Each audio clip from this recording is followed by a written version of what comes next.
নমস্কার বন্ধুরা, Monica's food খাজানাতে সবাইকে স্বাগত। কেমন আছেন সবাই? আশা করছি ভালো আছেন। কিছু অসুবিধার কারণে এতদিন কোনো ভিডিও আপলোড করতে পারিনি। আজ অনেক দিন পর চলে এলাম মুচমুচে টেস্টি ধনেপাতার পকোড়া নিয়ে। এই ধনেপাতার পকোড়া আপনারা গরম ভাত ডালের সঙ্গে অথবা বিকেলে চায়ের সাথে স্ন্যাক্স হিসেবেও খেতে পারেন। খুবই দুর্দান্ত লাগে খেতে বন্ধুরা। এখন তো বাজারে প্রচুর পরিমাণে ধনেপাতা পাওয়া যাচ্ছে, শীতকাল। তাই শীতকাল থাকতে থাকতেই এই ধনেপাতা দিয়ে তৈরি করে নিন ধনেপাতার মুচমুচে পকোড়া। আশা করছি আজকের রেসিপি সবার ভালো লাগবে। ধনেপাতার পকোড়া তৈরি করতে নিয়েছি 2 আঁটি ফ্রেশ ধনেপাতা। ধনেপাতার গুঁড়ার অংশটা ফেলে দিয়ে উপরের নরম অংশটা নিয়ে নেব। এই যে দেখুন, এই রকমভাবে আগার অংশটা নিয়ে নিতে হবে, যেটা নরম অংশ আছে সেটা নিয়ে নিতে হবে। এভাবে আমি ধনেপাতাগুলো বেছে পরিষ্কার করে নেব। আমার চ্যানেলে নতুন বন্ধু হয়ে থাকলে চ্যানেলটি সাবস্ক্রাইব করে পাশে থাকা বেল আইকনটি প্রেস করুন আর নোটিফিকেশন অল করুন পরবর্তী ভিডিওর আপডেট পেতে। এই যে দেখুন, ধনেপাতাগুলো বেছে পরিষ্কার করে নিয়েছি। এবারে জলে ভিজিয়ে রাখবো কিছুক্ষণ। ধনেপাতার মধ্যে প্রচুর বালি থাকে, জলে কিছুক্ষণ ভিজিয়ে রাখলে বালিগুলো নিচে পড়ে যাবে, তাই কিছুক্ষণ আমি ধনেপাতাগুলো জলে ভিজিয়ে রেখে দেব। এবারে পকোড়ার জন্য একটা ব্যাটার তৈরি করে নেব। একটা পাত্র ও চালনি নিয়েছি, এতে দিয়ে দিলাম 1 কাপ পরিমাণ বেসন, ওজনে 120 গ্রাম। যে কাপ মেপে বেসন নিয়েছি সেই কাপ মেপেই হাফ কাপ পরিমাণ চালের গুঁড়ো নিয়ে নিলাম।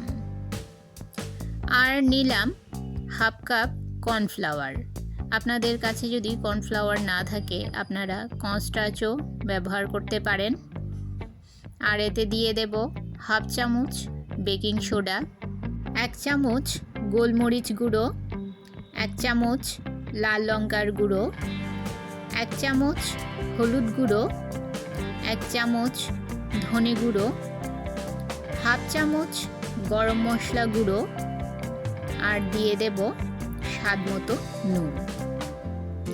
সমস্ত উপকরণগুলো ভালো করে চেলে নেব, যাতে এর মধ্যে কোনো লাম্পস না থাকে। এই যে দেখুন বন্ধুরা, চেলে নেওয়ার পর চালনিতে কতটা লাম্পস রয়ে গেছে। এবারে টেস্টের জন্য এতে দিয়ে দিলাম সামান্য পরিমাণ চিনি ও সামান্য পরিমাণ কালো জিরে।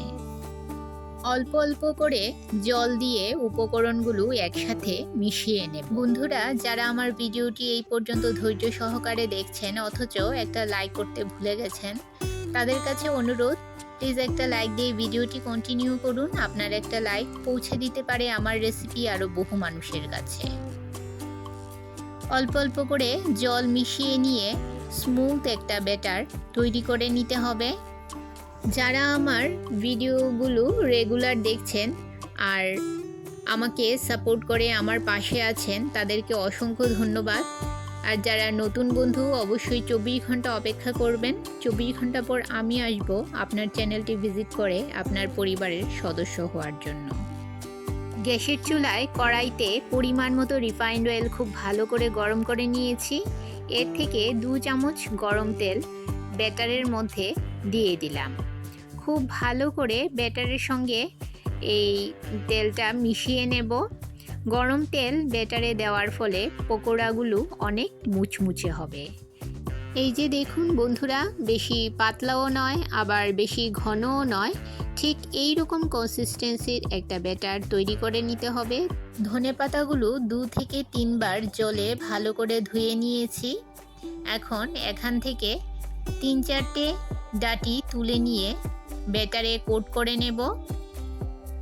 এই যে দেখুন, 3-4টে ডাঁটি নিয়ে ব্যাটারে এভাবে ভালো করে কোট করে নেওয়ার পর এক্সট্রা যে ব্যাটারটা আছে সেটা ঝেড়ে ফেলে দিতে হবে। এখন গরম তেলে ব্যাটারে কোট করে নেওয়া ধনেপাতা পকোড়াগুলো দিয়ে দেব। এভাবে আমি একটা একটা করে প্রত্যেকটা ধনেপাতার পকোড়া ভেজে নেব।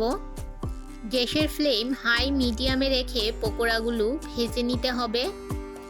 দেখুন তেলে দেওয়ার সঙ্গে সঙ্গেই পকোড়াগুলো কত সুন্দর গোল্ডেন ব্রাউন কালার হয়ে গেছে। এই পকোড়াগুলো ভাজতে 1 থেকে 2 মিনিট সময় লাগে। 2 মিনিটের মধ্যেই দেখুন কত সুন্দর পকোড়া তৈরি হয়ে গেছে। এইভাবে আমি বাকি পকোড়াগুলো তৈরি করে নেব।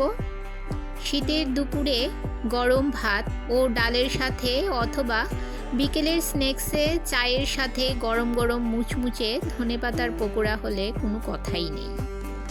আমার আজকের রেসিপিটি যদি আপনাদের ভালো লাগে তাহলে লাইক, কমেন্ট ও সাবস্ক্রাইব করে আমার পাশে থাকবেন বন্ধুরা। তাহলে আজকে এই পর্যন্তই, আবার দেখা হবে আরেকটি নতুন ভিডিওতে নতুন রেসিপি নিয়ে। এই যে দেখুন পকোড়াগুলো কতটা মুচমুচে হয়েছে, একটা আপনাদের ভেঙে দেখিয়ে দিচ্ছি। দেখুন কতটা সুন্দর হয়েছে, কতটা মুচমুচে হয়েছে। তাহলে বন্ধুরা আজ আসি, সবাই ভালো থাকবেন, সুস্থ থাকবেন।